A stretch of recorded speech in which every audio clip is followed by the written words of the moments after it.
आप लोगों को कुछ मिला था? नहीं सर, ऐसे तो नॉर्मली पता चल जाता है कि आग कैसे लगी, पर यहाँ पर तो कुछ पता ही नहीं चल रहा है कि आग लगी कैसे। अच्छा ठीक है, देखो एम्बुलेंस कहाँ तक पहुंची। जी सर।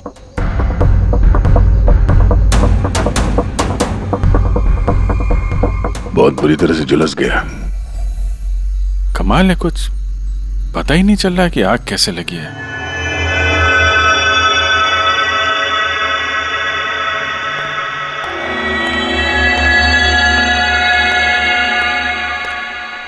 कैसे हुआ ये सब?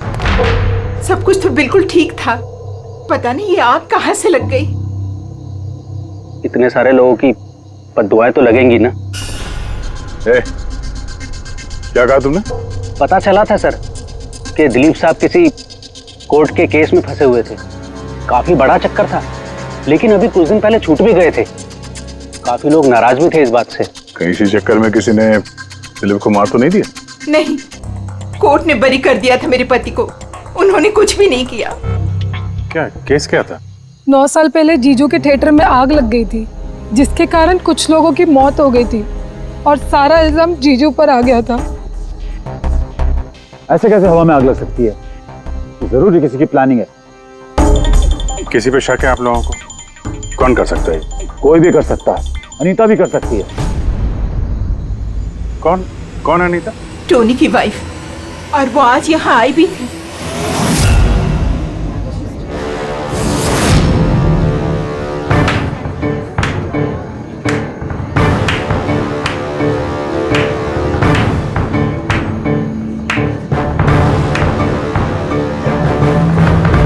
अनीता, दूसरों का घर बर्बाद करके अपने परिवार के साथ खुशियां मनाई जा रही है। वेरी गुड, वेरी गुड, वाह। लेकिन एक बात याद रखना, उन लोगों की तरह तुम भी तड़प तड़प के मरोगे। सिक्योरिटी! ए चुप! आवाज नीचे। निकालो उसको बाहर, निकालो! आउट! लगता है तुम दोनों अपने अंजाम से वाकिफ नहीं। तुम्हारा बुरा समय अब शुरू हो गया है, याद रखना। तूने जो किया है ना मेरे टोनी के साथ, याद रखना, इसके बाद तू नहीं बचेगा। सुना तूने? ले जा उसको। तू नहीं बचेगा, नर्क में चलेगा तू। अरे देख क्या रहा है, ले जा इसे। नर्क में चलेगा तू, तड़प तड़प के चलेगा, याद रखना। अरे जा।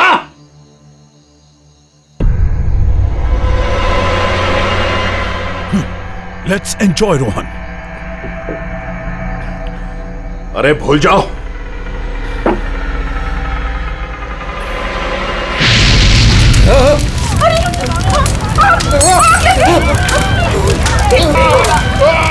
दिलीप और रोहन जिस केस में फंसे थे, उसी केस में कोर्ट ने टोनी को सजा दी थी।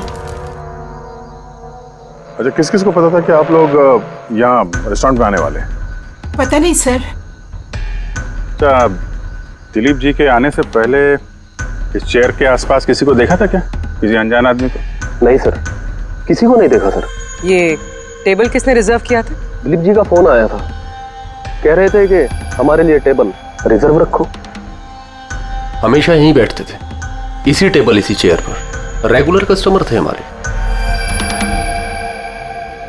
किसी को पहले से पता था कि दिलीप यहाँ इसी टेबल पे बैठेगा? सर, कुर्सी के पास तो ऐसी कोई चीज नहीं है जिससे आग लग सकती हो। कमाल की मिस्ट्री है यार। सीसीटीवी कैमरा,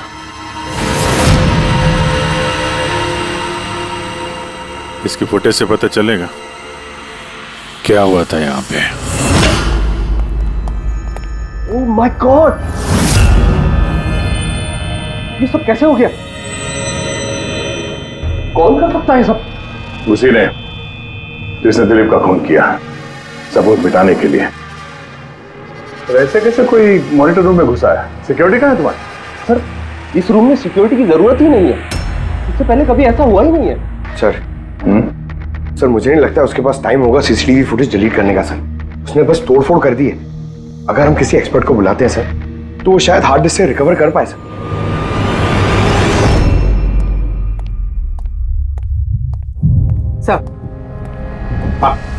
सर 9 साल पहले दिलीप और रोहन का एक थिएटर था जिसमें आग लग गई थी। एग्जिट और एंट्री डोर बंद होने की वजह से इस आग में 12 लोग जल के मर गए थे। विक्टिम्स की फैमिली ने केस किया तो इन्वेस्टिगेशन में पता चला कि उस वक्त एक गार्ड ड्यूटी पे था। हाँ, टोनी। हाँ सर कोर्ट में साबित हो गया कि टोनी ने बहुत शराब पी रखी थी और शराब के नशे में वो इतना धुत था कि वो इमरजेंसी एग्जिट भी खोल नहीं पाया। हाँ, बस टोनी की बीवी अनीता ये मानने को तैयार ही नहीं कि गलती टोनी की है। सर सिर्फ उसका ही नहीं, बहुत सारे न्यूज़पेपर आर्टिकल्स ने भी कोर्ट के इस फैसले के खिलाफ आवाज उठाई थी। जब ये हादसा हुआ था उस वक्त दिलीप और रोहन के खिलाफ सॉलिड एविडेंसेस थे, लेकिन फिर केस चलता रहा। 9 साल हो गए। कुछ विटनेसेस ने गवाही बदल दी और कुछ कंट्री से बाहर चले गए। सर, दिलीप और रोहन ने जरूर पैसे और पावर का इस्तेमाल किया होगा और ये बात टोनी को पता चल गई होगी। उसी ने भेजा होगा अनीता को दिलीप को मारने के लिए। पर फ्रेडी, जब अनीता वहां थी ही नहीं तो आग लगाई कैसे? नहीं, सिक्योरिटी वालों ने तो उसे बाहर निकाला था रेस्टोरेंट में से। ऐसी कौन सी चीज है जो अचानक आग लग सकती है? सर शायद डॉक्टर सालुंके हमारी मदद कर सके,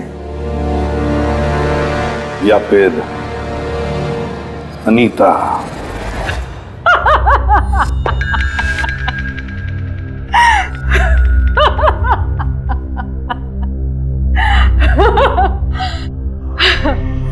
किस बात पे इतना हैरान है? मेरी हंसी पे? क्या दिलीप की मौत पे?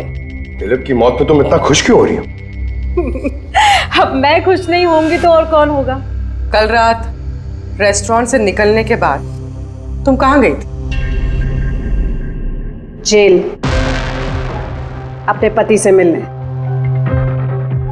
वार्डन के पास सारे रिकॉर्ड हैं, आप चाहें तो चेक कर सकते हैं। वो तो हम करेंगे, और ये भी कि आखिर तुमने वो आग लगाई कैसे? कोई काला जादू किया तुमने? दिलीप को अचानक आग कैसे लग गई? काला जादू आता तो जरूर करती, पर मैं बहुत खुश हूं। ये दिलीप भी उसी तरह तड़प तड़प के मरा है जिस तरह 9 साल पहले वो बेकसूर लोग मरे थे, जिसकी सजा मेरा पति टोनी भुगत रहा है। तुम ये कैसे कह सकती हो कि टोनी की गलती नहीं थी? तुम तो वहां थी नहीं। मैं वहां नहीं थी, लेकिन टोनी यहाँ था। उस दिन उसकी तबीयत खराब थी। उसने अपने मालिकों से, रोहन और दिलीप से कहा, वो जल्दी घर आ गया आग लगने से पहले। गलती उन दोनों की थी। अरे पुराना दरवाजा ठीक ही नहीं करवाया, जिसके कारण वहां आग में वो लोग झुलस के रह गए। मेरे पति की गलती नहीं थी, उन दोनों की थी। तो बहुत गुस्सा आया होगा ना तुम्हें? दोनों को मारने का भी मन किया होगा। 12 लोग मरे हैं वहां। मुझसे कहीं ज्यादा गुस्सा उन लोगों के परिवार वालों को आया होगा, पर वो बहुत खुश होंगे अब दिलीप की मौत की खबर सुनके। बहुत खुश होंगे। वो लोग और भी खुश हो जाएंगे जब रोहन चल के मरेगा।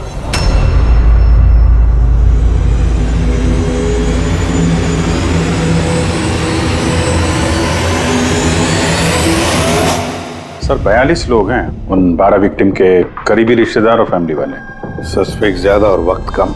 सर सबसे पहले इन 42 लोगों में से उन लोगों के नाम हटा देते हैं जो कल दिलीप की मौत के वक्त शहर में नहीं थे। सर 9 साल हो गए इस बात को। शायद कितने लोग देश भी छोड़कर चले गए होंगे, और कुछ लोगों की मौत भी हो गई होगी। फिर भी पता तो लगाना ही पड़ेगा। देखो कितने लोग शहर में थे जब दिलीप की मौत हुई।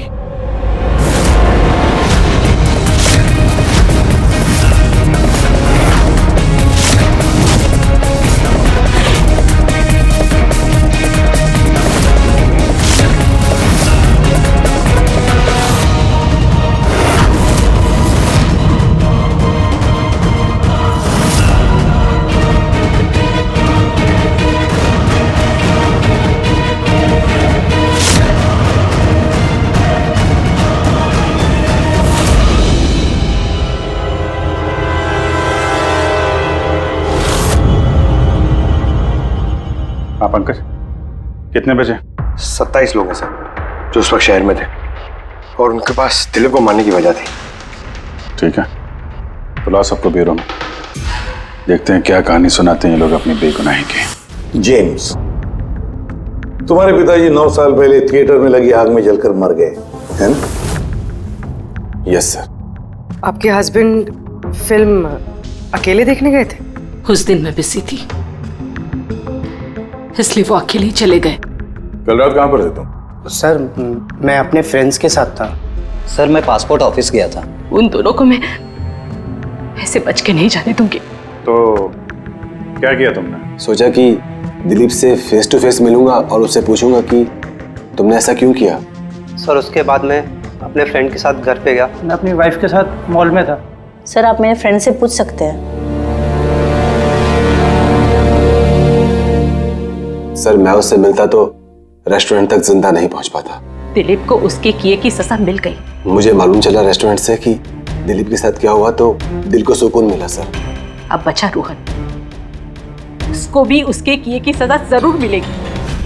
अब इन 27 लोगों में से उन लोगों के नाम रहने दो जो घुमा फिरा के जवाब दे रहे थे और जिन्होंने अपने जवाब पहले से ही तैयार करके रखे थे।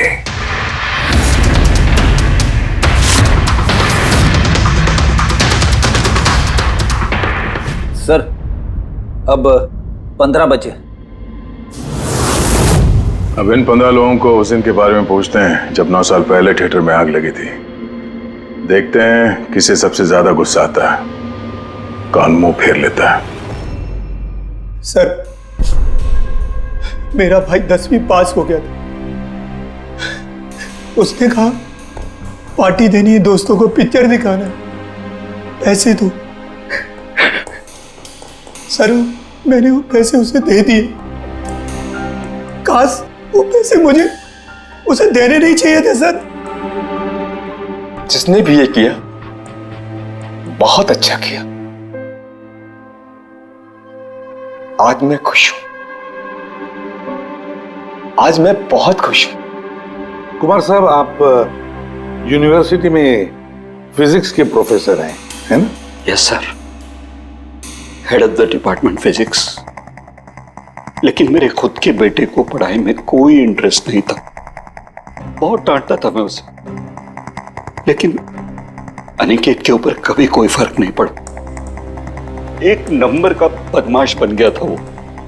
उस दिन भी वो कॉलेज से बंक करके दोस्तों के साथ फिल्म देखने चला गया और सर और वापस घर पे कभी नहीं आया। हिमेश, राइट, कॉन्ट्रैक्टर हो ना तुम? हाँ सर।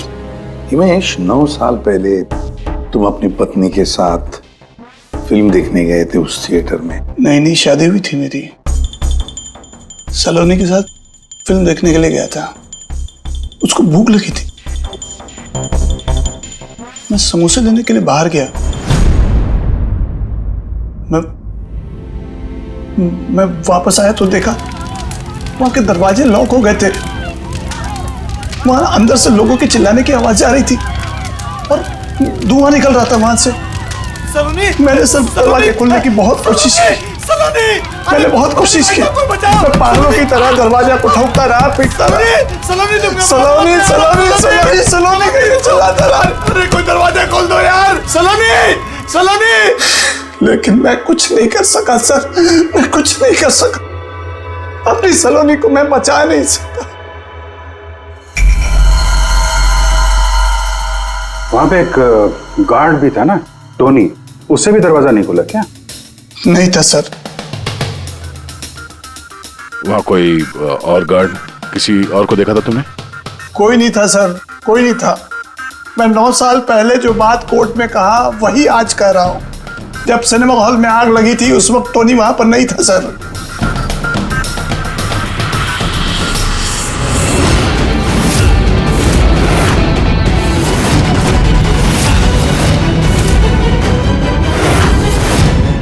सर ये है हमारे फाइनल 15 सस्पेक्ट जो दिलीप को मार सकते हैं। सो कॉप्स कह रहे थे कि फायरमैन को भी पता नहीं चला कि आग का एग्जैक्टली सोर्स क्या था। उन लोगों को तो जनरली ढूंढ कर पता चल जाता है। कि वहां पर ऐसी कौन सी चीज थी जो तुरंत आग पकड़ती है, लेकिन उन्हें पता नहीं चला। उन्हें पता नहीं चला। उन्हें इसलिए पता नहीं चला क्योंकि उस चीज की ना तो कोई खुशबू थी ना कोई रंग था। एग्जैक्टली सर, मतलब अगर लिक्विड होता ना तो इस दिलीप को पता चलता जब वो चेयर पे बैठता, उसे फील होता। और अगर पाउडर होता तो हमें टेस्टिंग में पता चल जाता। इसका मतलब ये तो गैस, जिसका मतलब ये गैस है। गैस? तो इसीलिए उस फायरमैन को पता नहीं चला कि किस चीज से आग लगी है। इनफ्लेमेबल गैस बॉस, जिसे सिर्फ एक स्पार्क की जरूरत होती है आग पकड़ने के लिए। अच्छा, मुझे एक बात समझ में नहीं आ रही है। दिलीप किस कुर्सी पर बैठा था, तो गैस कुर्सी पर आई कहां से? कुर्सी से ही। क्या? कुर्सी से? वो ऐसे बॉस, जिस चेयर पे ये दिलीप बैठा था उसके नीचे की तरफ किसी ने ज्वलनशील गैस का स्प्रे किया हुआ था। मरते वक्त दिलीप के कांटेक्ट में दो चीजें थी, एक तो ये चेयर जिस पे वो बैठा था और एक वाइन का ग्लास जो उसने हाथ में पकड़ा हुआ था। हमने ये दोनों चीजें चेक की तो इस चेयर के ऊपर से हमें इनफ्लेमेबल गैस के कुछ ट्रेसेस मिले। बॉस, हमारे आसपास वातावरण में स्वतः ज्वलनशील पदार्थ होते हैं जो कभी कभी स्पॉन्टेनियसली जल जाते हैं, जैसे कि मार्श गैस एक नेचुरल बायोगैस है और ज्वलनशील गैस इसका मेन कंपोनेंट है। मतलब इनफ्लेमेबल गैस कभी भी हवा में ऐसे ही जल जाती है? नहीं फ्रेडी, अपने आप नहीं। जब वातावरण में बहुत ज्यादा गर्मी पैदा हो जाती है और वो वातावरण की ऑक्सीजन के साथ मिल जाती है तो एक सुपर हाई टेम्परेचर का निर्माण होता है, जिसकी वजह से ये आग लगती है। लेकिन सालून के साहब, वहां तो ऐसे कोई हाई टेम्परेचर वाली चीज थी नहीं। एग्जैक्टली, ऐसा कोई डायरेक्ट सोर्स नहीं था जिससे गर्मी पैदा हो सके बॉस। इसीलिए मुझे लगता है खूनी ने कोई एक्स्ट्रा डिवाइस का इस्तेमाल किया है ये अचानक इतना ज्यादा टेम्परेचर बढ़ाने के लिए। और ये कुर्सी तो तैयार बैठी थी, इसे तो सिर्फ एक स्पार्क की जरूरत थी। पर सर, ऐसे कोई हीट कैसे पैदा कर सकता है? हाँ, कर सकते हैं ना पूरे। जैसे उदाहरण के तौर पर मैग्नीफाइंग ग्लास पर सूरज की किरणों को खास तरीके से फोकस करके हम बचपन में कागज जलाया करते थे।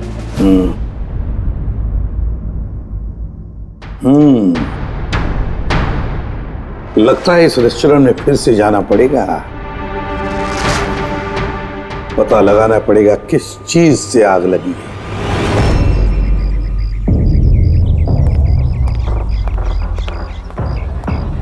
पूरा एरिया छान मार लिया सर, लेकिन ऐसी वो चीज ही नहीं मिली जिससे आग लग सकती है।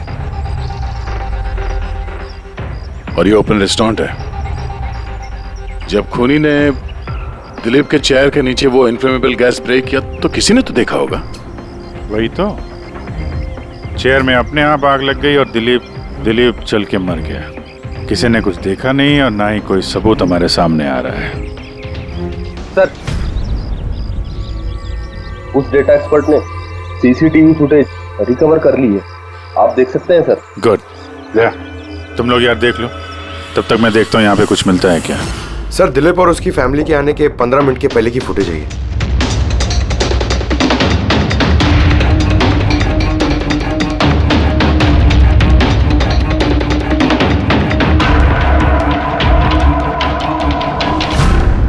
ये कुर्सी चेंज कर रहा है। इसका कोई दूसरा एंगल है क्या इसी टाइम का? चेक कर। एक मिनट सर।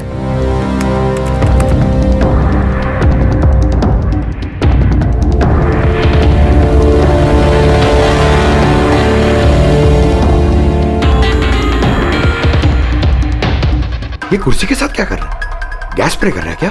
हाँ, तो उसने अपने चेयर पे गैस स्प्रे किया और उसने अपनी कुर्सी को उस कुर्सी से बदल दी जिस पे दिलीप बैठने वाला था।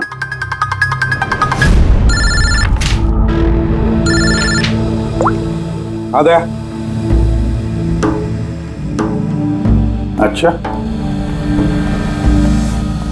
Great, good work, good work. क्या हुआ सर? जिसने भी दिलीप की कुर्सी के साथ छेड़खानी की ना, उसका पता चल गया है। वो एक आदमी है, उसका मिलता जुलता हुलिया भी मिला है। अब देखते हैं, जय भेजने वाला है फोटोग्राफ।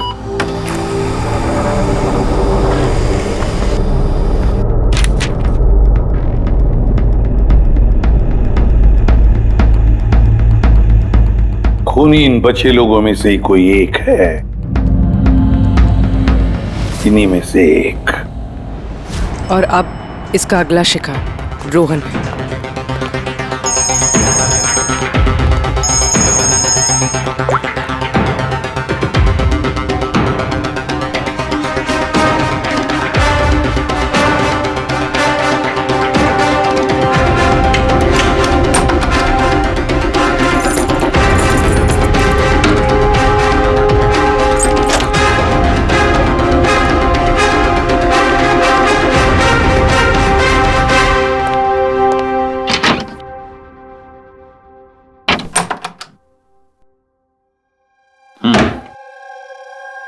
मुझे लगता है कोई मेरी और दिलीप की रिहाई से खुश नहीं है। मेरी जान को खतरा है यहाँ पर।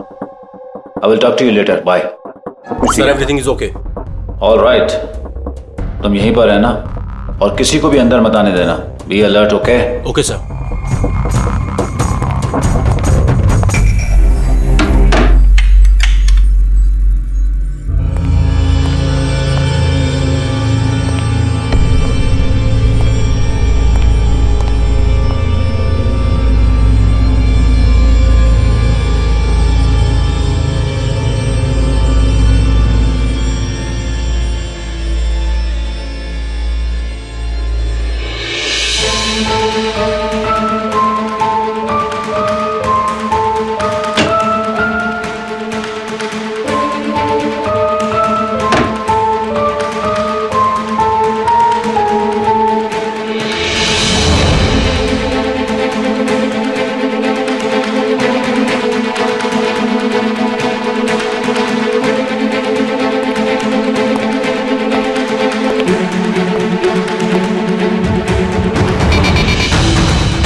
बचाओ बचाओ,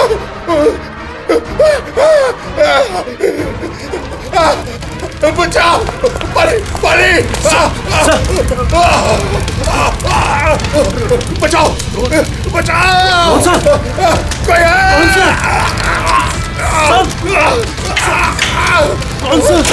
बचाओ, परे परे, कौन सा?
क्या हुआ यहाँ पर और कैसे?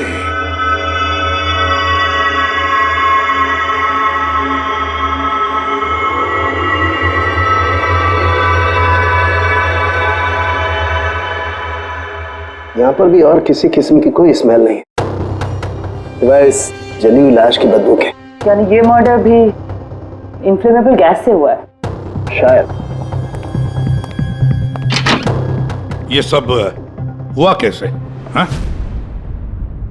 सर मैं रोहन सर का बॉडीगार्ड हूं सर। अच्छा, तो फिर ये आप लोग कहाँ थे जब ये सब हुआ? सर रोहन सर ने मुझे बाहर निगरानी के लिए कहा था, तो थोड़ी देर के बाद सर उनके चिल्लाने की आवाज आई तो मैं उनके कमरे की तरफ भागा, लेकिन सर दरवाजे के चारों तरफ से धुआं देखा तो मैं दूसरी चाबी से दरवाजा खोल के अंदर गया तो देखा कि सर रोहन सर जले पड़े थे। आप लोगों को भी कुछ पता नहीं है। कमाल है, कमरे के अंदर कोई लीड नहीं मिला, शॉर्ट सर्किट नहीं हुआ है, ये पर्दा अंदर से बंद है, ये विंडोज परमानेंटली क्लोज्ड है, कोई बाहर से अंदर भी नहीं आ सकता। अब बाहर से अंदर कोई व्यू भी नहीं है, कोई देख नहीं सकता, तो फिर आदमी मरा कैसे? इससे लगी है आग बॉस।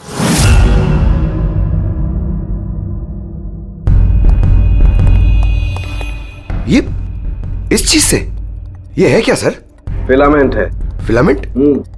इलेक्ट्रिक बल्ब के अंदर का फिलामेंट।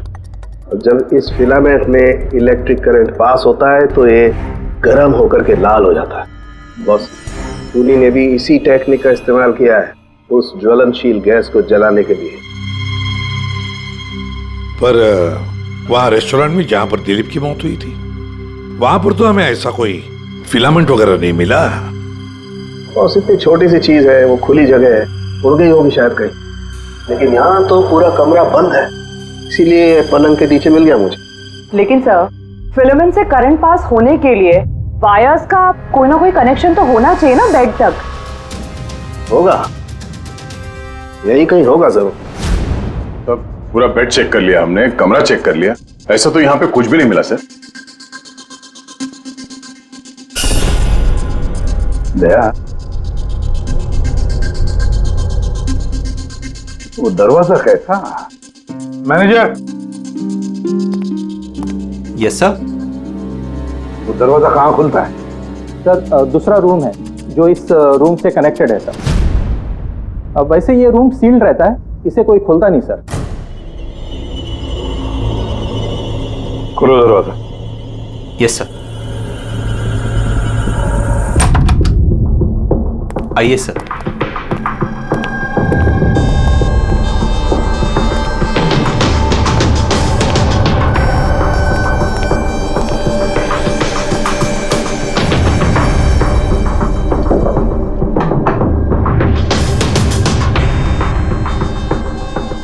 मैनेजर साहब, किसका कमरा है ये? कौन रहता है इस कमरे में? गेस्ट है कोई सर, डिटेल्स चेक करनी पड़ेगी। मंगाओ। Okay sir.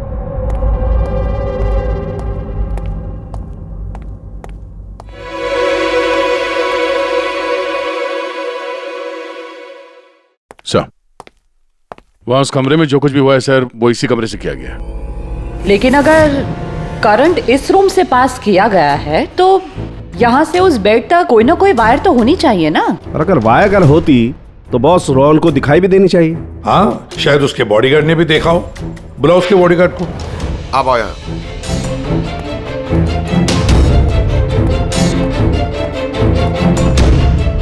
एक बात बताओ, जब तुम रोहन के कमरे में आए थे तब कोई वायर देखी यहाँ इस दरवाजे से उस कमरे में जाते हुए?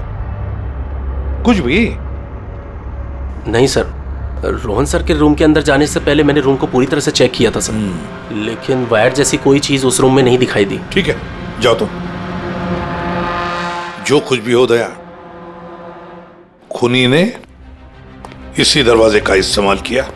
इस दरवाजे से वो रोहन के इस कमरे में आया, उसने बेड पर इन्फ्लेमेबल गैस स्प्रे किया और किसी भी तरह से फिलामेंट को करंट दे दिया। बस फिलामेंट गर्म हो गई और इन्फ्लेमेबल गैस ने आग पकड़ ली, रोहन की मौत हो गई। बस एक बात पक्की है, ये जो कोई भी है उससे इलेक्ट्रिक और केमिकल्स की बहुत अच्छी जानकारी है। प्रोफेसर कुमार, फिजिक्स का प्रोफेसर कुमार, उससे बढ़कर और कौन जान सकता है इस सारे मामले में? दया, अच्छा, इस प्रोफेसर कुमार से मिल लो। दया, मैं भी चलता हूं तुम्हारे साथ।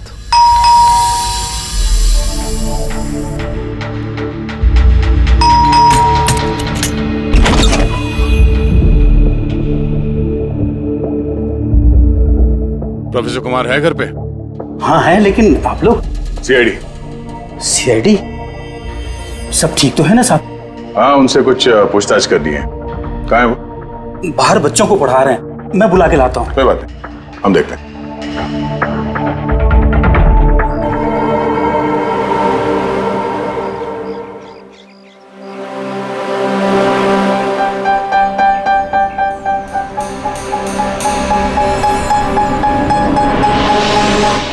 मिस्टर कुमार, हमें आपसे कुछ पूछताछ करनी है। पूछिए, क्या पूछना है? इसे पहचानते हैं आप? ये तो फिलामेंट है। गुड, सही पहचाना आपने। आपको पता ही है फिलामेंट हमें कहाँ से मिला? ये तो आप ही को पता होगा कहाँ से मिला आपको। रोहन के बेड के नीचे से। कल रात उसी बेड पे रोहन जल के मर गया। व्हाट? रोहन की भी डेथ हो गई? कल रात आप कहाँ पर थे? रात 9 से लेकर सुबह 3 बजे तक। आप मुझ पर शक कर रहे हैं? ये हमारे सवाल का जवाब नहीं हुआ मिस्टर कुमार। कल मैं पूरा दिन और पूरी रात घर पे ही था। कोई गवाह? जी हाँ, मेरा नौकर रामू और Vikas. Please come here.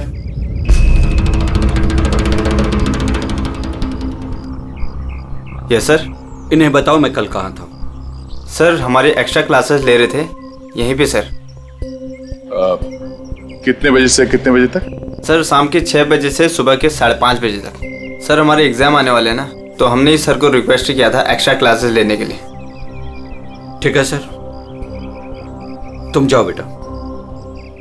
Sir मेरे 5 स्टूडेंट्स और भी हैं जो कल सुबह 9 बजे से लेकर 5:30 बजे तक हमारे साथ थे।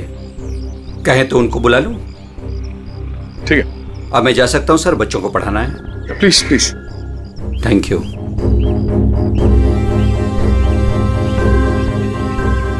हाँ, तो बच्चों में ये कह रहा था कि बिना सोल्डरिंग वायर के भी हम मदरबोर्ड फिक्स कर सकते हैं with the help of adhesive conductor.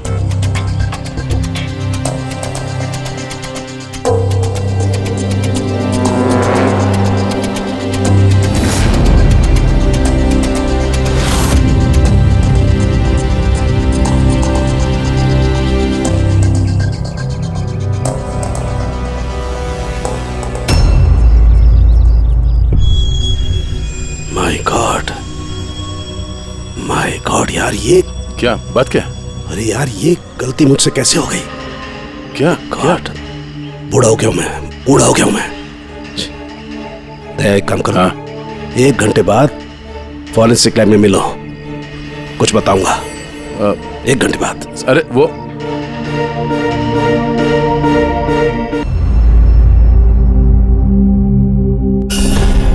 लो बस, एक काम करो, इस स्विच से इन बल्ब्स को जलाओ। इस स्विच से? इस स्विच से? हाँ, इस स्विच से। यार ना कोई कनेक्शन है, कुछ है, कैसे जलेंगे ये? तुम सवाल मत किया करो, कभी कभी मेरी बात भी मान लिया करो यार। कभी कभी। ये ले। क्या सर, ये तो कुछ हुआ भी नहीं। होगा होगा। अरे क्या होगा? होगा ही नहीं। अरे होगा यार, बिलीव नहीं होगा। 1 मिनट है। क्या इसकी तबीयत ठीक है ना? हाँ? तो पता नहीं क्या हुआ है, वो जब से वो प्रोफेसर कुमार से मिलके आया ना, बस बल्ब के साथ ही खेले जा रहे हैं। बात बताओ, वो फिंगरप्रिंट्स का क्या रिपोर्ट आया? वही जो फिंगरप्रिंट्स तूने होटल वाले से लिए थे और रूम में उठाए थे। तो फिंगरप्रिंट तो बहुत सारे मिले, लेकिन सारे स्टाफ मेंबर्स के ही हैं, उसके अलावा और किसी के नहीं मिले। ये कैसे हो सकता है? तो भाई साहब जरा इधर भी ध्यान दीजिए। हाँ हाँ, ध्यान है। हाँ।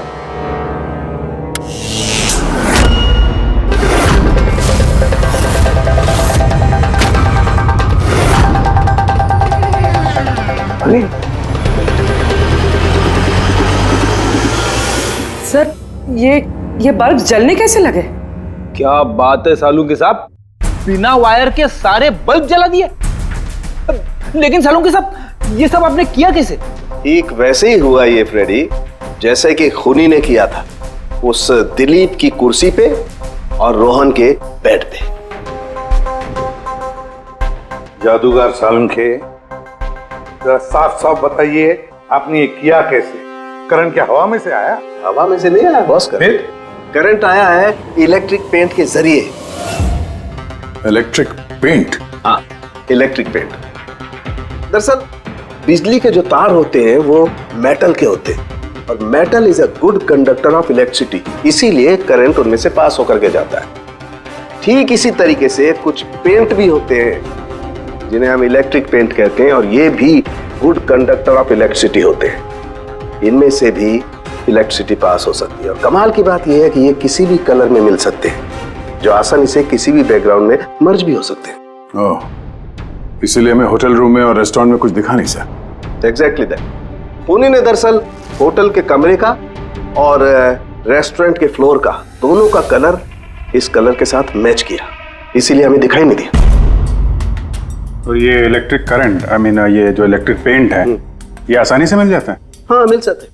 दरअसल इलेक्ट्रिक सोल्डरिंग और रिपेयरिंग के काम में आते, और इनकी सबसे बड़ी खासियत यह है कि ये आमतौर पर नंगी आंखों से दिखाई नहीं देते, सिर्फ इंफ्रारेड लाइट में ही ये दिखाई देते हैं।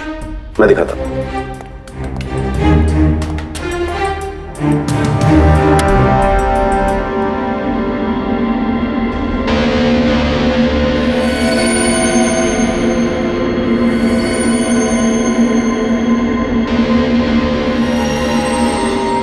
देखा बॉस? हाँ, खूनी ने भी ऐसे ही इस इलेक्ट्रिक पेंट का इस्तेमाल किया और ये सर्किट बनाया।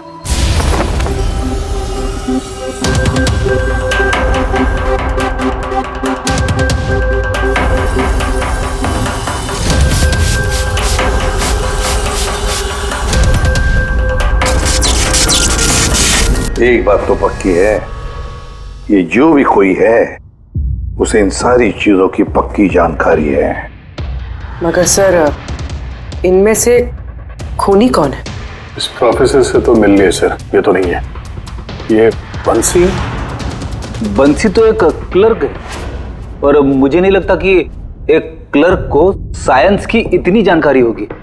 सर, इनमें से सबसे ज्यादा पढ़े लिखे तो ये प्रोफेसर ही लग रहे हैं। कोई ऐसा जो प्रोफेसर जितना इंटेलिजेंट तो नहीं है, लेकिन इसे इन सब चीजों की जानकारी है।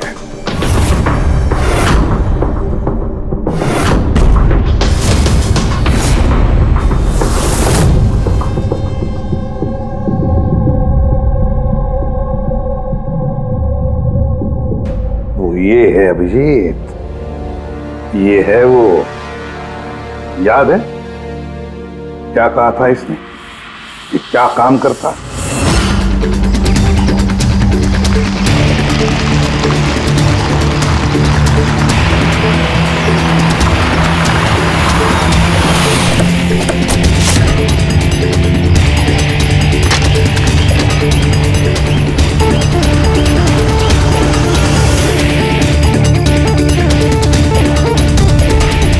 चले ससुराल।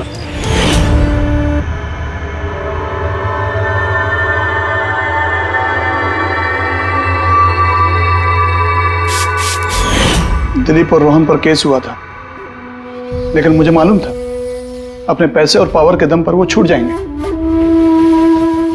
लेकिन उनके पास पैसा था तो मेरे पास दिमाग। कई महीनों तक उनका पीछा किया, वो कहां जाते हैं, क्या करते हैं, किससे मिलते हैं, सब कुछ।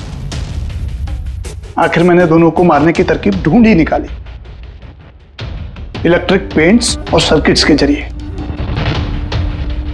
ये दोनों के बारे में मुझे अच्छी खासी जानकारी थी। बस दे दी दोनों को सजा, दोनों को मार दिया जिंदा जलाकर, जैसे उन्होंने मेरी सलोनी को मारा था। हिमेश,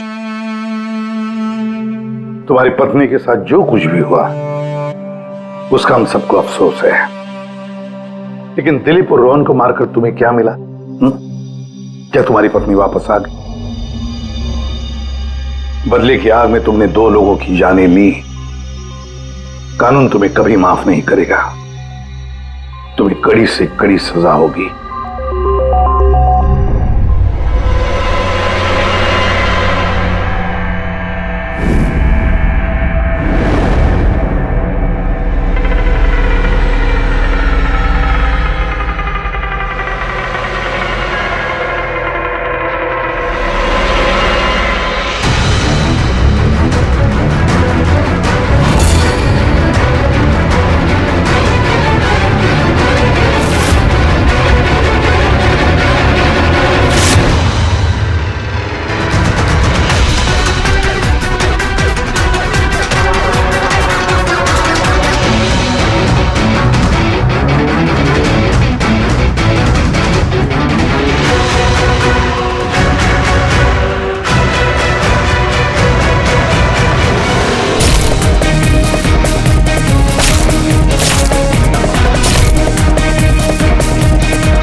एक्सक्यूज मी मैम, आपको कहीं जाना है? मैं आपके लिए दूसरी टैक्सी मंगवा देता हूँ, ये किसी और गेस्ट के लिए है। नहीं, मेरा जाना बहुत अर्जेंट है, अंदर किसी का खून हुआ है। क्या खून? मैम सुनिए ma'am, excuse me ma'am, ma'am. Excuse me, तुमने मेरी वाइफ को देखा है? सर एक मैडम अभी यहाँ आई थी, वो टैक्सी लेके अभी यहाँ से निकल गई है। कहाँ चली गई? मुझे नहीं पता, आई डोंट नो, पर कुछ अजीब सा बिहेव कर रही थी। क्या कह रही थी? सर वो बोल रही थी अंदर किसी का खून हो गया है। सर किसका खून हो गया सर? लिसन टू मी, ये रख, तो मेरी बात सुन, किसी का खून नहीं हुआ यहाँ पर, और तूने कुछ नहीं सुना, समझा? और पता कर कहाँ गए वो लोग। Okay sir. वो उसको चाकू मारता रहा, वो मर चुकी थी, वो फिर भी उसको मार रहा था। सर मुझे बचा लीजिए, वो मेरा चेहरा देख चुका है, वो मुझे नहीं छोड़ेगा, प्लीज मुझे। आप शांत हो जाइए, तुम्हें कुछ नहीं होगा। हम लोग हैं ना यहाँ पर। एक बात बताइए, क्या खूनी ने तुम्हें देख लिया है? खूनी होगा तो देखेगा ना, जब कोई खून नहीं है, कोई खूनी नहीं है, तो कौन किसको देखेगा? सर मैं सुनील कुमार, और ये मेरी पत्नी है सर। ये जो भी बोल रही है ना, ऐसा कुछ नहीं हुआ, ये सब ना सिर्फ इसके दिमाग की उपज है, ऐसा कुछ नहीं हुआ सर। नहीं सर, मैं झूठ नहीं बोल रही। मिस्टर सुनील, आप इनके पति हैं, लेकिन इनको यहाँ डराने की कोशिश मत कीजिए, समझे आप? और हम ये कैसे मान लें कि ये जो कह रही है वो सच नहीं है और जो तुम बोल रहे हो वो सही है? सर वो इसलिए क्योंकि ये बीमार है, इसको स्लीप पैरालिसिस है सर। स्लीप पैरालिसिस यानी नींद का लकवा? नींद का लकवा? ये क्या है? नींद में कुछ देर के लिए आदमी की बॉडी पूरी तरह जड़ हो जाती है, सुन्न हो जाती है। ऐसे में तरह तरह का भ्रम होना, और पेशेंट को ये सब सच लगता है, लेकिन वो चाह कर भी रिएक्ट नहीं कर पाता क्योंकि उसकी बॉडी उस समय पूरी तरह पैरालाइज्ड होती है। इसे स्लीप पैरालिसिस कहते हैं, नींद का लकवा। Is it okay? Exactly sir, हमारी शादी को 6 साल हो गए, और इन 6 सालों के दौरान हर दूसरी तीसरी रात को इसको ये अटैक आता है सर, और इस बार भी यही हुआ है, और कुछ नहीं हुआ सर।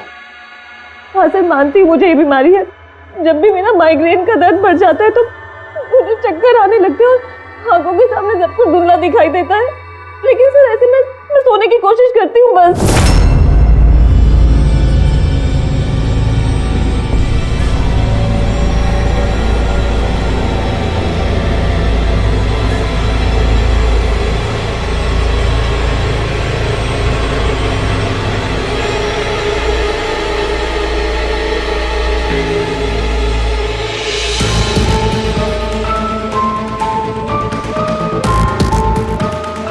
बड़ी मुश्किल से जैसे तैसे नींद आती है, और 2-3 घंटों के बाद अचानक से मेरी आंख खुल जाती है, मगर शरीर बिल्कुल स्थिर हो जाता है। चाहकर भी मैं हिल-डुल नहीं पाती, पूरे शरीर को जैसे लकवा मार गया हो। कुछ साफ नहीं दिखाई देता और सीने पर एक भारीपन सा लगता है, मगर मैं चाहकर भी चीख नहीं पाती, आवाज ही नहीं निकलती मेरी। और फिर 15-20 मिनट के बाद अजीब अजीब सी चीजें दिखाई देती है। वो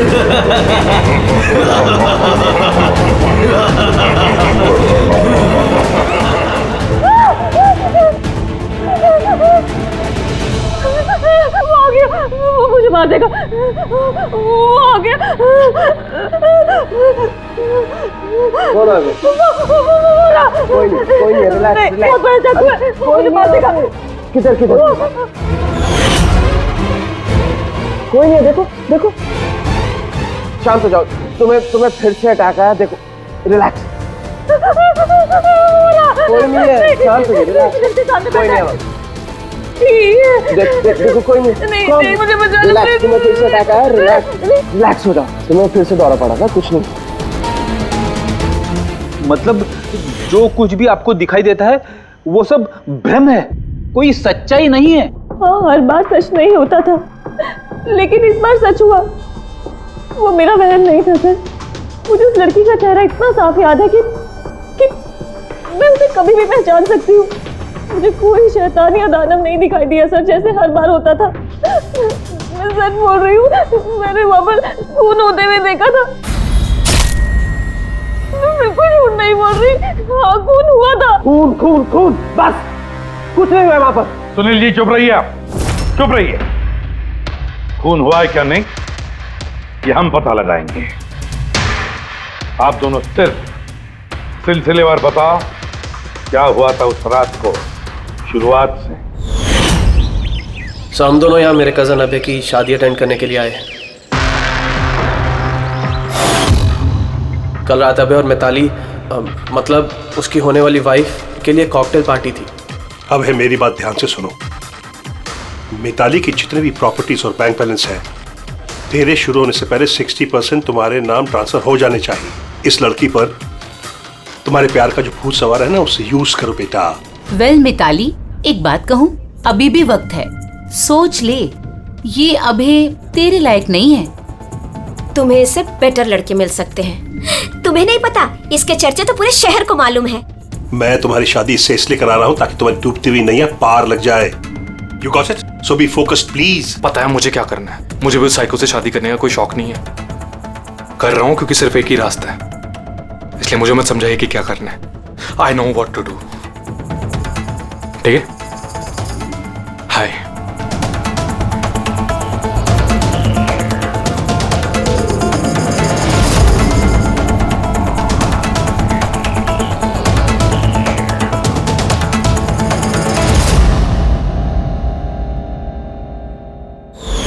फिर पार्टी के शोरगुल में मेरा माइग्रेन का दर्द इतना बढ़ गया कि मुझसे वहां रुका ही नहीं गया।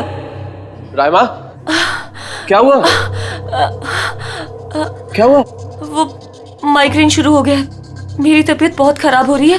मैं थोड़ी देर रूम में जाके रेस्ट करती हूँ।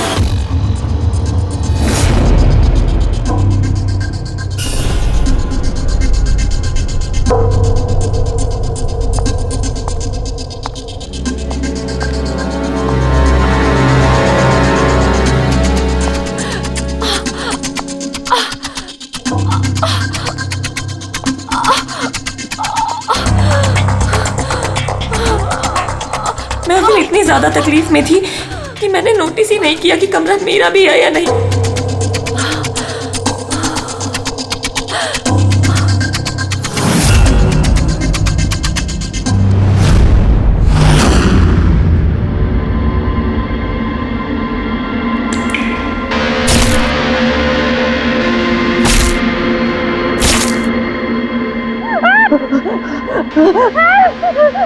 कोई 45 मिनट के बाद जब मेरा दौरा शांत हुआ तो मैं उठी। मैंने अपने इधर उधर देखा तो वहाँ पर कोई खून ही नहीं था, ना ही कोई लाश थी, ना ही कोई खून के धब्बे थे।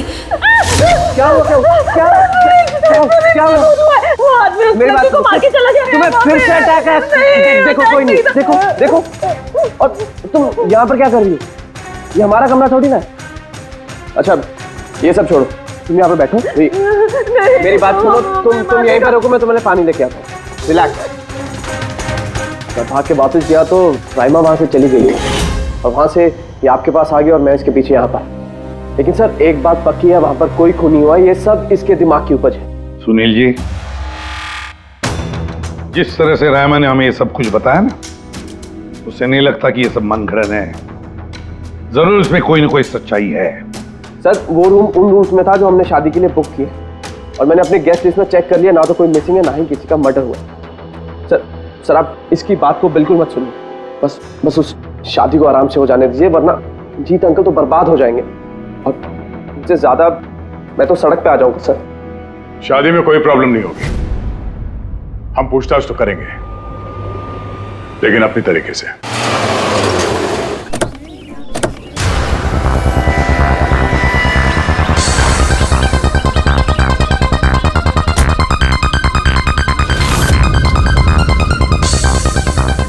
Welcome sir. Welcome ma'am. ये रिसेप्शन डेस्क का किस तरफ है? आप सीधा जाइए, then take a right turn. Thank you so much. जी हाँ, वो बिजनेस ट्रिप पे आया हूँ। ओके सर, यहाँ साइन कीजिए सर। बस थोड़ा रूम का व्यू अच्छा होना चाहिए। Sure sir, enjoy your day. Thank you. Welcome sir. Welcome ma'am. How can I help you? हाँ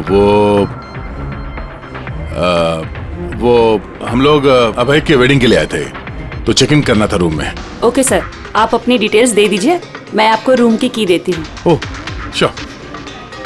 बेबी तुमने इन्हें बताया नहीं? हाँ? हमें रूम 103 चाहिए। I am so sorry sweetheart, मैं तो भूल ही गया। मैम दरअसल हमें वो 103 नंबर वाला स्वीट रूम चाहिए। ठीक है, आपको हम 103 ही दे देते हैं। जैसा मैंने कहा था वैसा क्यों नहीं किया? लेकिन अब क्या करेंगे, कैसे छिपाएंगे? छुपाना तो पड़ेगा ही। आओ मैं तुम्हें बताता हूँ कैसे, आ जाओ।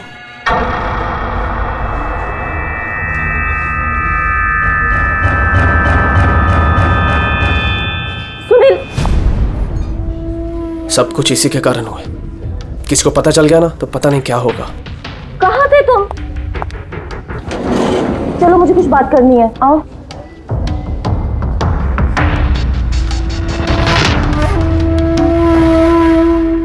Thank you.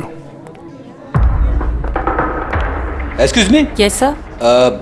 मुझे आपका सीसीटीवी सिस्टम चेक करना है। आपके सिक्योरिटी इंचार्ज को बुला सकती है? Okay sir.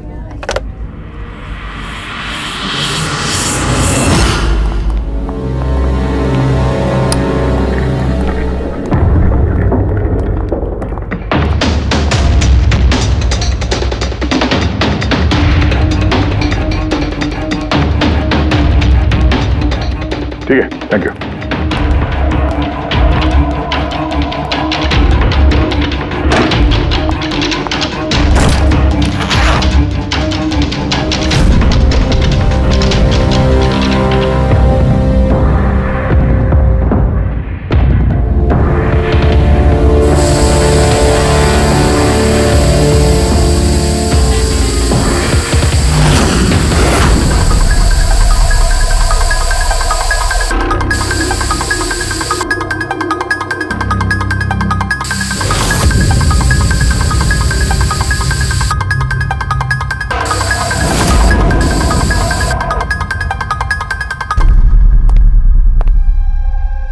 लुमिनॉल टेस्ट से तो कुछ पता नहीं चल रहा है।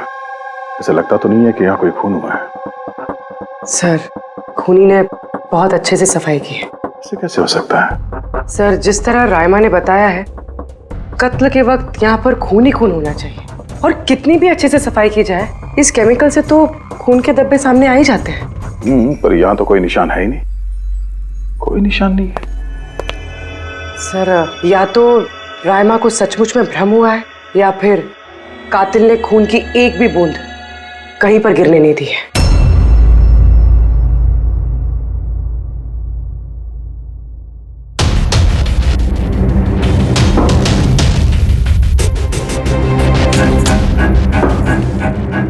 मुझे लगता है तुम सही कह रही थी।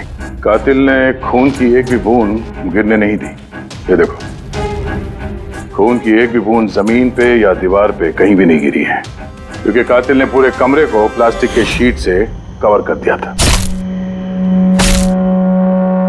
सर मतलब रायमा ये सब कुछ प्लास्टिक के उस तरफ से देख रही थी, इसलिए उसे सब कुछ धुंधला धुंधला नजर आ रहा था। हाँ, ये प्लास्टिक शीट्स जहाँ पे जुड़ते हैं शायद एक गैप रह गया होगा, और उसी गैप में से इस लड़की की शक्ल दिख गई होगी उसे। न लाश मिली है, न फिंगरप्रिंट्स, और ना ही कोई खून। लगता है इस केस में हमें फॉरेंसिक से कोई मदद मिलने वाली नहीं है। ये पता लगाना आसान नहीं है कि खून किसका हुआ है, किया किसने, और वो लाश गई तो गई कहाँ? अरे नहीं, वो प्रॉब्लम तो दूर हो गई। एक्चुअली अपना सॉफ्टवेयर करप्ट हो गया था, इसलिए जितनी भी रिकॉर्डिंग हुई थी सब डिलीट हो गई। परसों भी जो रिकॉर्ड किया गया था, परसों से लेकर आज तक का जो रिकॉर्ड है सारे डिलीट है। डिलीट हो गया? पिछले 24 घंटे का सारा फुटेज उड़ गया है।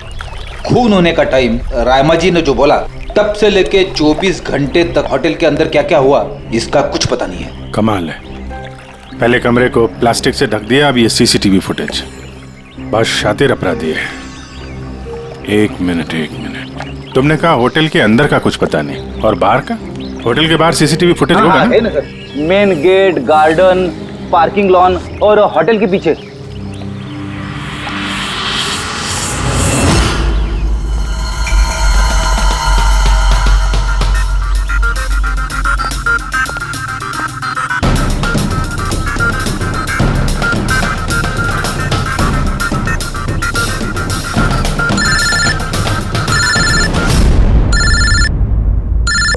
अबे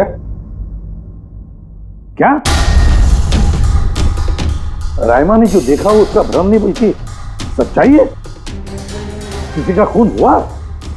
माय गॉड, कोई कुछ भी नहीं। अच्छा ठीक है, मुझे इन्फॉर्म करते रहना।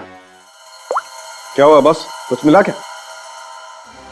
बड़ा शातिर है खूनी, बड़ा शातिर है। कोई सबूत नहीं छोड़ा है उसने, कोई भी सबूत नहीं छोड़ा तेरे लिए। ऐसा कैसे हो सकता है यार? लेकिन ऐसे हुआ है सालुंके, ऐसे हुआ है। रायमा की जान को बहुत बड़ा खतरा है। क्या बोल रहे हो, कुछ समझाओ भी। यार हमारे लोगों को वहां पर कोई पुख्ता सबूत नहीं मिला, लेकिन सारी बातें ऐसे दिखाती है कि वहां पर किसी का खून हुआ है। और देख, एक बात याद रख, रायमा चश्मदीद गवाह है, उसने खून होते हुए देखा है और खूनी आसपास ही है, तो रायमा की जान को जरूर खतरा है। और उसका फुटेज? सर वो भी उड़ गया। नहीं, वो उड़ा नहीं है, वो सही सलामत है। अंदर और बाहर के सीसीटीवी कैमरे का केबल कनेक्शन अलग अलग है, इसीलिए वो बच गया। बच गया मतलब फुटेज मिल सकता है? हाँ बिल्कुल, मेरे पास है ना। ये रहा बाहर के कैमरे का फुटेज।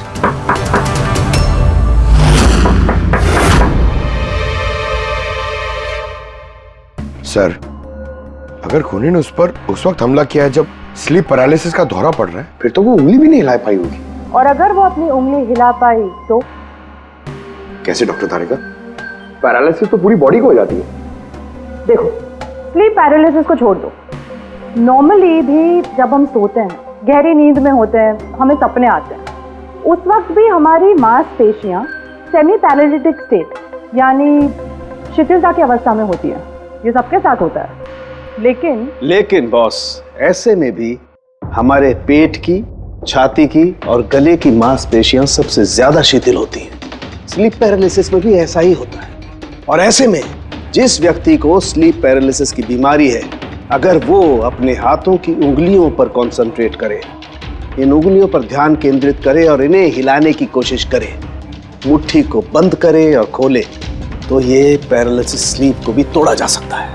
यार मान ले सालुंके कि रायमा ने अपनी स्लीप पैरालिसिस तोड़ दी, लेकिन वो तोड़ने में उसे जितना भी वक्त लग रहा, उतने वक्त में अगर उस पर हमला हो गया तो ऐसी कोई चीज चाहिए सालुंके, ऐसी कोई बात जिससे वो दूसरों को बता सके कि उस वक्त हमला हो रहा है, वो कह सके कि मुझे बचाओ, मुझे बचाओ। ऐसी चीज भी है। एक मिनट रुको तारिका।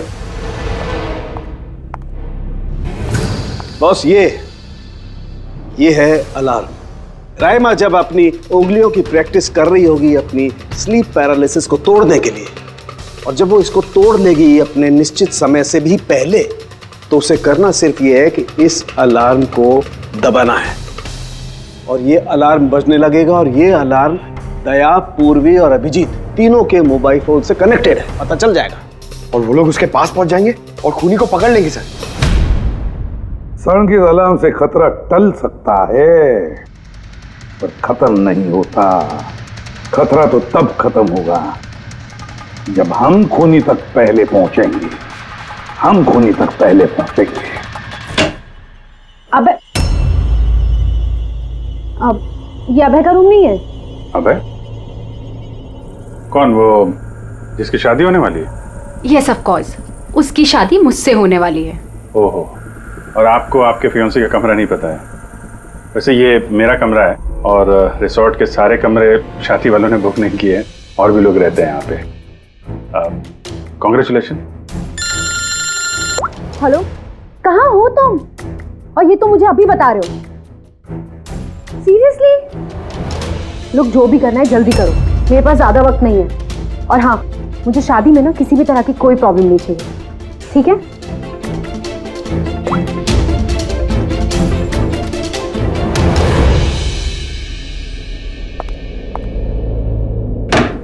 मिताली, जिसकी शादी होने वाली है, वैसे ये वाकई अभय का कमरा इसको मालूम नहीं होगा क्या? कहीं इसको हम पे शक तो नहीं हो गया? वो तो पता नहीं, लेकिन खूनी को भनक नहीं लगनी चाहिए, क्योंकि अगर ऐसा हुआ तो रायमा की जान को खतरा हो सकता है। रायमा ने कहा था कि खून 12 से 12:30 के बीच में हुआ है। उसके बाद कातिल ने लाश को ठिकाने लगाने की कोशिश की होगी, लेकिन रिसोर्ट में इतनी भीड़ और चहल पहल है कि वो लाश को कहीं छुपाना मेरे हिसाब से नामुमकिन है। मतलब लाश को बाहर ले गए हैं लोग? लेकिन सर, रात को रिसोर्ट से बाहर तो कोई गया नहीं। कहीं ये लाश रिसोर्ट के अंदर ही तो नहीं? नहीं, अगर लाश यहाँ होती तो अब तक बदबू आना शुरू हो जाती। करेक्ट। मैंने किचन का फ्रीजर चेक किया है, वहाँ भी कुछ नहीं है। वही एक जगह जहाँ पे लाश छुपाई जा सकती थी। और वैसे भी यहाँ शादियों की पार्टी और लेट नाइट पार्टी की वजह से ऐसी जगह पे हमेशा कम से कम 30 लोग तो होते ही हैं। खूनी लाश को वहाँ पे छुपाने की गलती नहीं करेगा।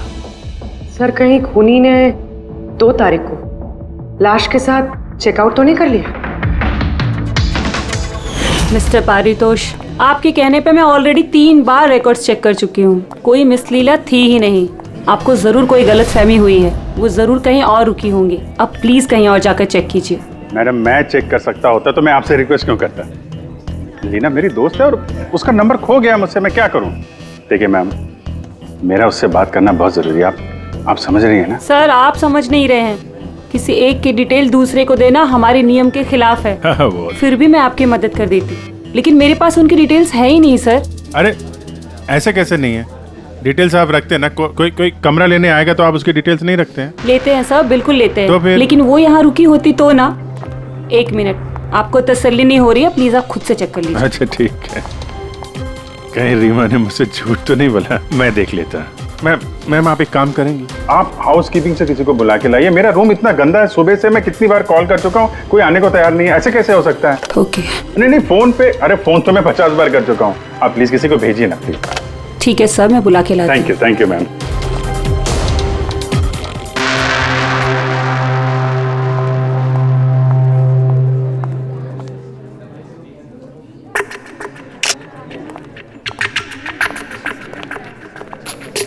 आज जितने लोगों ने चेकआउट किया है उनमें से 4 लोग ऐसे हैं जो आए थे तो शादी अटेंड करने, लेकिन बिना शादी अटेंड किए ही चले गए। शादी बिना अटेंड किए ही चले गए? बड़ी अजीब बात है। ये मिस्टर वलेना, मिस्टर दक्ष, मिसेस मोटवानी और मिस सूजी। सर, मैं इन चारों के बारे में सब कुछ पता करती हूँ। अपूर्वी, रायमा को होटल के बाहर का सीसीटीवी फुटेज दिखाना, मेन गेट का, जहाँ से लोग आते जाते हैं। उसने कहा था ना हमसे कि वो उस लड़की को पहचान लेगी। सर,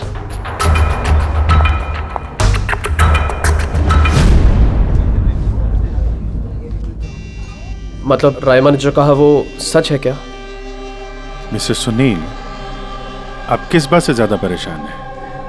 यहाँ पे खून हुआ है उससे या फिर रायमा ने देख लिया उससे? ये सब इन्वेस्टिगेशन तुम हम पर छोड़ दो, शादी का मजा लो। हा? क्या कब बदल जाए यहाँ पे कोई कुछ कह नहीं सकते हैं।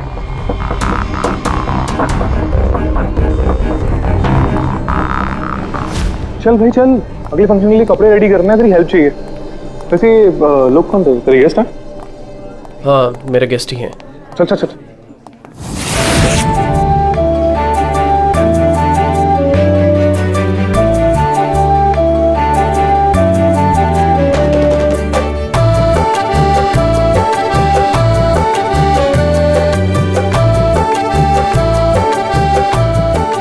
तेरा तो गेम ओवर हो गया भाई।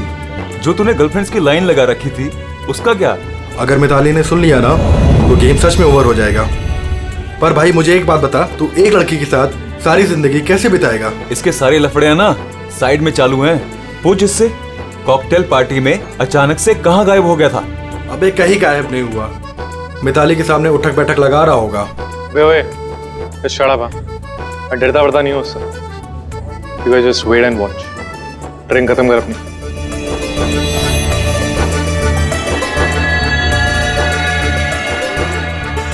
इसका मतलब कत्ल वाली रात अबे पार्टी में नहीं था।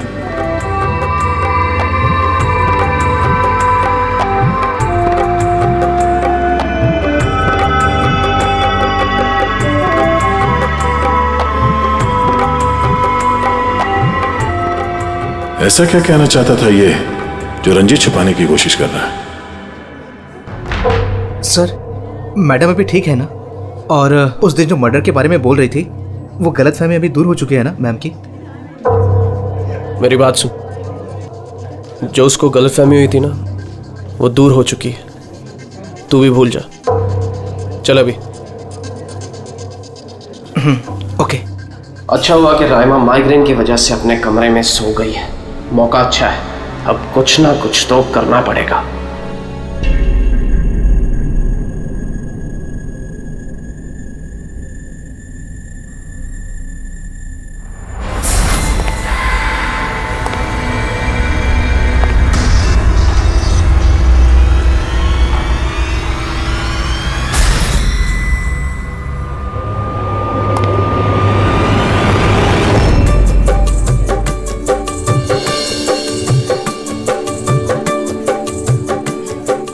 अरे वाह, कितनी अच्छी मेहंदी लगाई है तुमने, दिखाओ।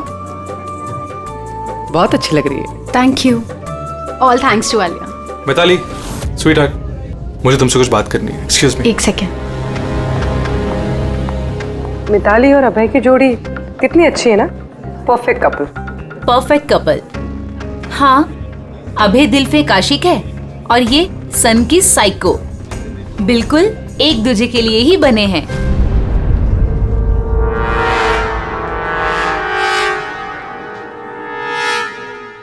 मिताली को अभय के बारे में ये पता है?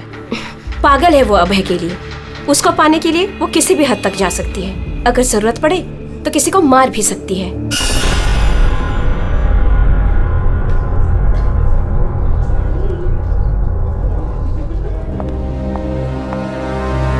हो गई बात?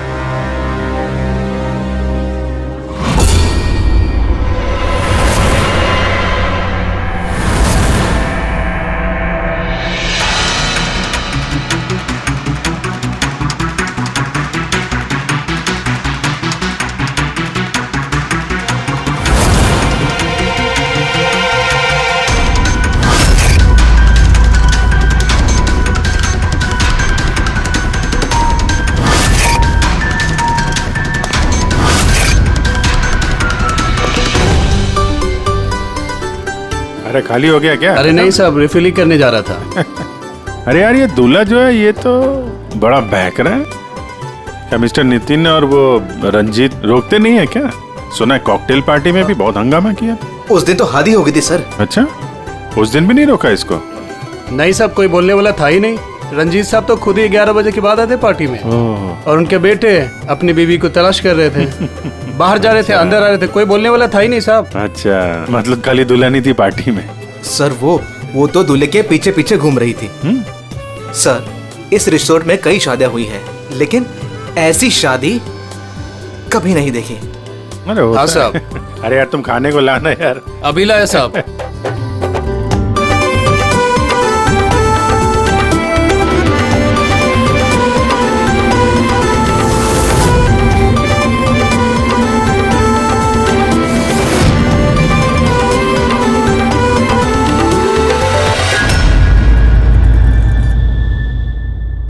रहमा, ये देखो, ये तुम्हारी मदद के लिए अलार्म है।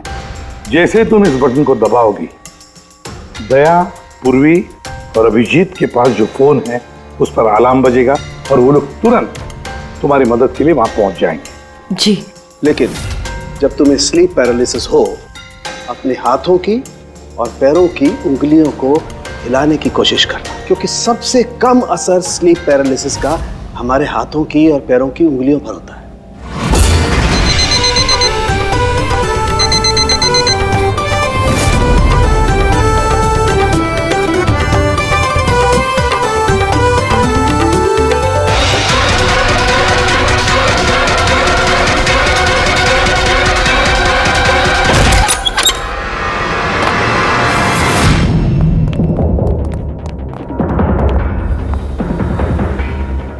राइमा, राइमा, सर बेहोश है। राइमा, राइमा, राइमा होश में आओ। मुझे मार देगा। मुझे बचा लीजिए प्लीज, मुझे बचा लीजिए। कौन मार देगा? हुआ क्या यहाँ पे?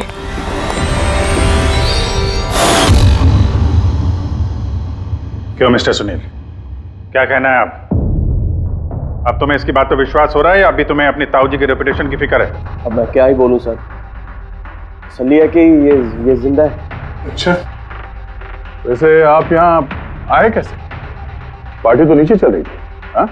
और यहाँ पे क्या हुआ किसी ने नहीं सुना, तो फिर आप हमारे साथ साथ यहाँ कैसे आ गए? आप मुझ पे शक कर रहे हैं? मैं अपनी पत्नी को मारने की कोशिश क्यों करूंगा? शक तो हम सब पे करते हैं। फिलहाल अभी आप बाहर जाइए, हमें रायमा से कुछ जरूरी बात करनी है, प्लीज। सर आप लोग प्लीज मुझे बचा लीजिए। जब वो आदमी उसको खून कर रहा था तो मैंने उसे देख लिया था, मुझे नहीं छोड़ेगा, प्लीज आप कुछ कीजिए ना। वो दोबारा आएगा, वो मुझे मार देगा, प्लीज प्लीज कुछ कीजिए। देखो रायमा, घबराओ मत, हमारे यहाँ पे होते हुए कोई कुछ नहीं कर सकता तुम्हारा, ठीक है? लेकिन वो औरत जिसका खून होते हुए तुमने देखा, उसे हम लोग नहीं पहचानते, तुम उसे पहचानती हो, तो हम लोग एक फुटेज दिखाएंगे, जरा उस फुटेज में देख के उस लड़की को पहचानो प्लीज। जी। रेडी?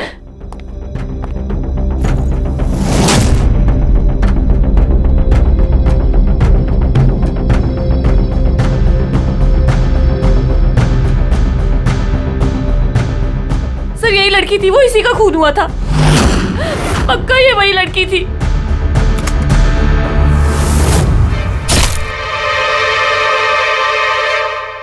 अगर ये यहाँ पे आई थी तो किसी ने तो देखा होगा उसे। वो मुझे मारेगा। अगर वो लड़की यहाँ पे आई थी तो किसी न किसी से तो मिली होगी ना। लगता है ब्यूरो जाने का वक्त आ गया।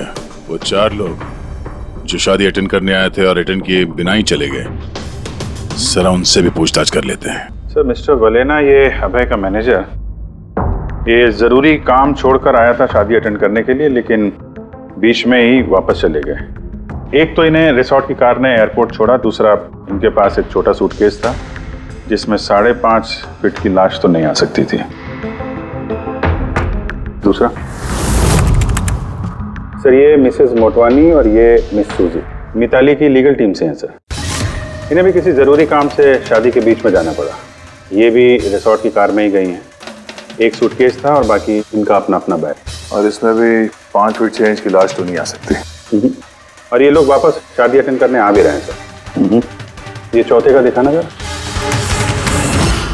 ये है दक्ष, ये सुनील का PR मैनेजर है सर। 1 जून को आया था, 2 जून को गया अपनी कार से। 1 मिनट पंकज, जरा इस मिस्टर दक्ष का शादी में आने वाला फुटेज दिखा।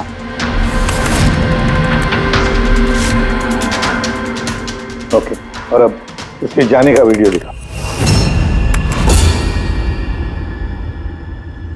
मिस्टर दक्ष आए थे 1 सूटकेस के साथ और जा रहे हैं 2-2 सूटकेस के साथ। शादी से रिटर्न गिफ्ट लेके जा रहे हैं सर।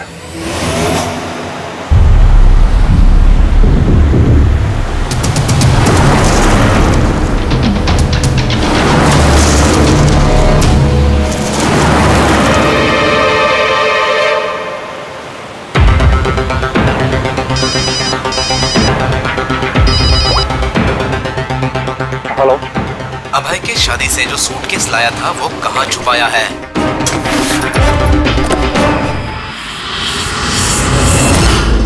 कौन बोल रहा है? और क्या बोल रहे हो तुम? कौन से सूटकेस?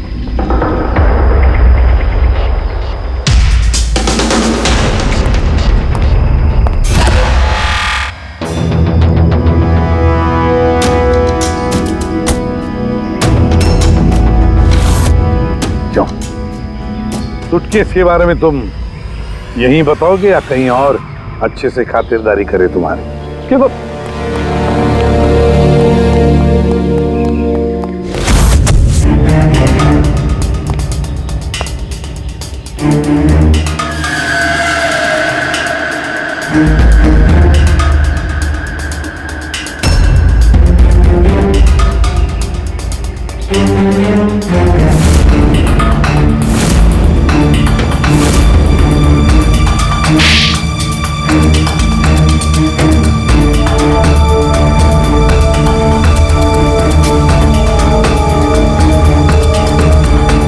याद आया? मेरे पास और कोई रास्ता नहीं था। मेरा घर और कंपनी दोनों उनके पास गिर गई। अगर मैं मना कर देता तो मैं बर्बाद हो जाता। खुद को बर्बादी से बचाने के लिए एक लड़की का खून कर दिया तुमने, हाँ? अब ये बताओ लड़की थी कौन? करिश्मा, अभय की गर्लफ्रेंड।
शादी मुबारक हो मिस्टर अभय।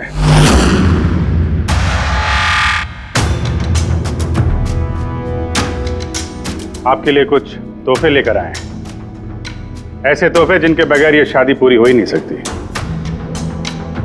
आपकी दोस्त करिश्मा ने आपके लिए कुछ तोहफे भेजे हैं।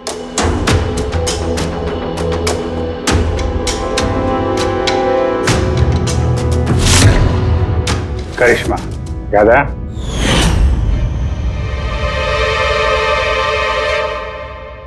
तोहफे देखना चाहेंगे? नहीं, देखना नहीं चाहेंगे आप? हाँ देखें, अभी दिखाता है। सर नहीं, मैं रुकिए प्लीज।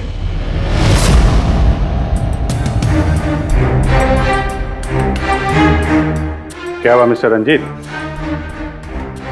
प्लीज ये सूटकेस मत खोलिए। क्यों नहीं खोले हैं? क्योंकि तुम्हें डर है कि इस सूटकेस के अंदर करिश्मा की लाश ना निकले।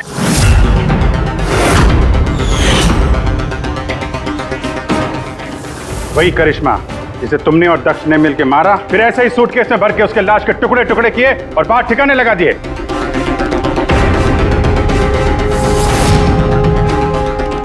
डैड ये क्या बोल रहे हैं? ये सच है क्या? हाँ बेटा, ये सच है। मैं क्या करता? मुझे ये शादी किसी भी कीमत पर करानी थी, क्योंकि अगर ये शादी नहीं होती तो हम लोग सड़क पर आ जाते, बर्बाद हो जाते। अरे करिश्मा, ये शादी को तोड़ने में तुली हुई थी। अपना मुंह बंद करने के लिए उसने मुझसे 5 करोड़ रुपए मांगे।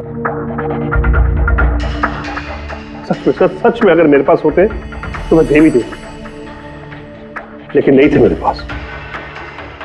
फिर उस दिन वो अचानक ही हाथ धमकी, मुझे कुछ नहीं सूझा और मैंने किसी बहाने से उसे रात तक रुकने को कहा। फिर मैंने ये सब प्लान बनाया। फिर मैंने दक्ष को इस प्लान में शामिल किया, क्योंकि मुझे पता था कि दक्ष मुझे ना नहीं कर सकता। वो इंच इंच मेरे कर्जे में डूबा हुआ है।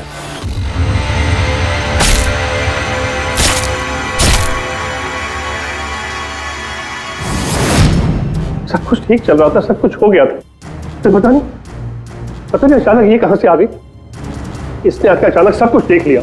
मैंने तो इसे भी मारने की कोशिश की थी, लेकिन आप लोगों की टीम ने इसे बचा लिया। एक गुनाह को छुपाने के लिए एक और गुनाह, और इस सब की जड़ है तुम्हारा ये दिल फेंक बेटा। सही समय पे रोक लिया होता तो ये नौबत नहीं आती, और तुम्हारे शादी का असली तोहफा तो तुम्हें अब मिलेगा।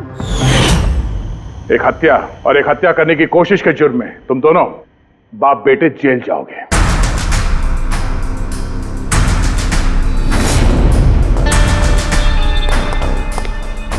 Thank you.